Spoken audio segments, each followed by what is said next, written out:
Hello everyone, welcome to Master Cherry Mom YouTube channel. So I hope you all are doing absolutely fine. And आज हम जिस बारे में बात करने वाले हैं वो है प्रेगनेंसी में अगर उल्टी कम होती है या फिर ज़्यादा होती है तो ये किस चीज़ को इंडिकेट करता है, इससे हमें क्या पता चलता है कि बेबी बॉय होगा कि बेबी गर्ल होगी। तो वीडियो को स्टार्ट करने से पहले चैनल को सब्सक्राइब कीजिए, वीडियोज़ को लाइक करिए एंड शेयर करिए। कोई भी आपका डाउट है तो आप मुझे कमेंट सेक्शन में पूछ सकते हैं।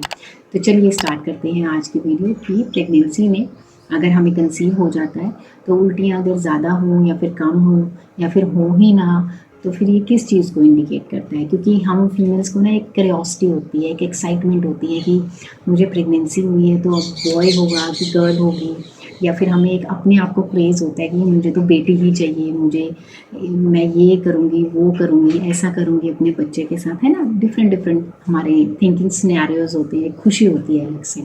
तो होता क्या है कि 50 to 60% जो फीमेल्स होती हैं उनको वॉमिटिंग का इशू आता है, उल्टी का प्रॉब्लम होता है, ठीक है।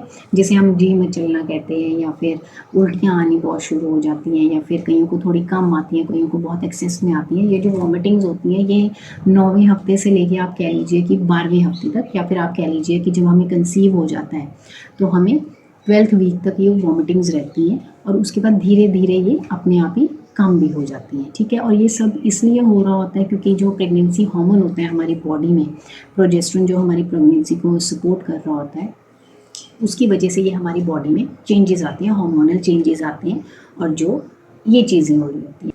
अब ये होता इसलिए है क्योंकि जो प्रेगनेंसी हार्मोन होता है उसका लेवल इंक्रीज़ हो रहा होता है हमारी बॉडी में, ठीक है। प्रोजेस्टेरोन जो होता है उसकी वजह से हमारा जो खाने पचाने की बॉडी की क्षमता होती है, कैपेसिटी होती है, वो स्लो डाउन हो जाती है, धीरे होती है डाइजेशन, ठीक है।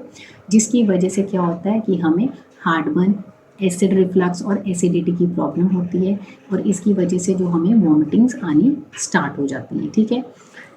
अगर हम इन चीज़ों को कंट्रोल करना पड़ता है, हमें वॉमिटिंग को कंट्रोल करना चाहिए और करना भी पड़ता है, क्योंकि समटाइम्स क्या होता है कि वॉमिटिंग इतनी एक्सेस में होती है कि डिहाइड्रेशन का प्रॉब्लम हो जाता है, बॉडी में पानी की कमी हो जाती है, और जिसकी वजह से वीकनेस भी आ जाती है, कमज़ोरी भी आएगी, और बच्चे को भी प्रॉपर नहीं उतनी सपोर्ट मिल पाती है प्रेगनेंसी में, ठीक है। तो इस चीज़ का बहुत ध्यान रखना होता है क्योंकि बॉडी में तो वैसे ही कमी नहीं होनी चाहिए। तो ऐसी कौन सी होम रेमेडीज़ हैं या फिर कौन सी ऐसी चीज़ें हैं जो हम अपने घर में कर सकते हैं कि वॉमिटिंग हो भी तो उसका इतना फ़र्क ना पड़े हम पे। तो सबसे पहली चीज़ जो है वो है वाटर इनटेक। तो आपका दिन का जो वाटर इनटेक है वो कम से कम 3-4 लीटर होना ही चाहिए।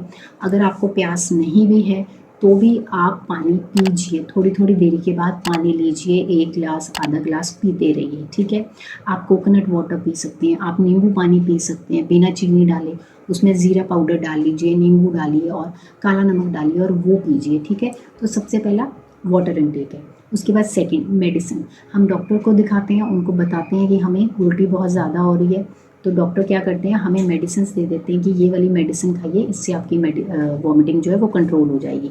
तो जो बेस्ट चीज़ होती है वो ये होती है कि या तो आप उसको मॉर्निंग में भी खा सकते हैं, लेकिन आप उसको खाना खाने के बाद रात को खाइए। अगर उल्टियों की दवाई को रात को खाते हैं तो उससे क्या होता है कि मॉर्निंग में हमें वॉमिटिंग का इतना इशू फेस नहीं करना पड़ता है।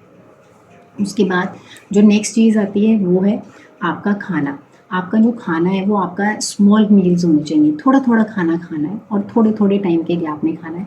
एक बार में सारा खाना नहीं खा लेना है ज़्यादा भर के, थोड़ा थोड़ा खाइए, ठीक है। और ऐसा खाना खाइए जिसमें मसाले, फ्राइड ऐसा खाना ना हो, और हल्का खाना हो, फ्राइड ना हो, भारी ना लगे आपको, हैवी ना लगे वो, ठीक है। क्योंकि फ्राइड हो गया या फिर ज़्यादा एक्सेस में खा लें तो वैसे ही वो हमें एसिडिटी देता है, हमें जलन दे देता है अंदर। और स्पाइसी फूड बिल्कुल नहीं खाना क्योंकि उससे भी यही सेम प्रॉब्लम होती है और हमें वॉमिटिंग का इशू आ जाता है। एंड उसके बाद नेक्स्ट जो चीज़ आती है वो होती है कि नाइट टाइम में जो आप खाना खाते हैं उसमें आप प्रोटीन डाइट लीजिए, प्रोटीन इंक्लूड करिए, क्योंकि उससे क्या होता है कि आपको मॉर्निंग सिकनेस कह लीजिए या फिर जो वॉमिटिंग होती है वो कम हो जाती है और आप ठीक रहती हैं। तो अब मैं अपने एक्सपीरियंस आपको बताती हूँ। जब मेरी प्रेगनेंसी थी तो मुझे 1% भी उल्टी नहीं हुई, वॉमिटिंग नहीं हुई, ठीक है। वेयर एज मेरा हल्का हल्का ना जी ज़रूर मचलाता था, जैसे ये सिर्फ हार्डली मुझे 1 महीना मुझे ये चीज़ हुई है, स्टार्टिंग में ही हुई कि मुझे ना तड़के की जो स्मेल होती थी वो अच्छी नहीं लगती थी। तो इसलिए मैंने 1 महीना मतलब तड़के के टाइम पे तो मैं किचन में एंटर नहीं करती थी। अदरवाइज़ मेरे को ऐसा नहीं होता था कि मुझे वॉमिट आ रही है, नहीं। मुझे परफ्यूम्स की स्मेल से इरिटेशन होती थी, मुझे तड़का अच्छा नहीं लगता था, तो मैं इन चीज़ों से दूर हो जाती थी। ठीक है? अब मुझे ये एक गेस वर्क है, हम इसे एग्जैक्ट नहीं कह सकते हैं कि ऐसा होता है तो लड़का ही होता है और ऐसा होता है तो लड़की ही होती है, नहीं। लेकिन ये एक गेस वर्क होता है।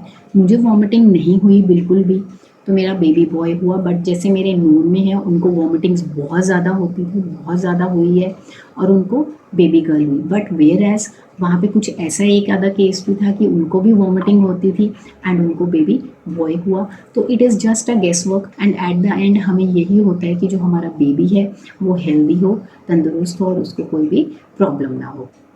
सो आई होप इस वीडियो से आपको हेल्प मिली होगी। जाने से पहले चैनल को सब्सक्राइब करिए, वीडियोस को लाइक करिए एंड शेयर करिए।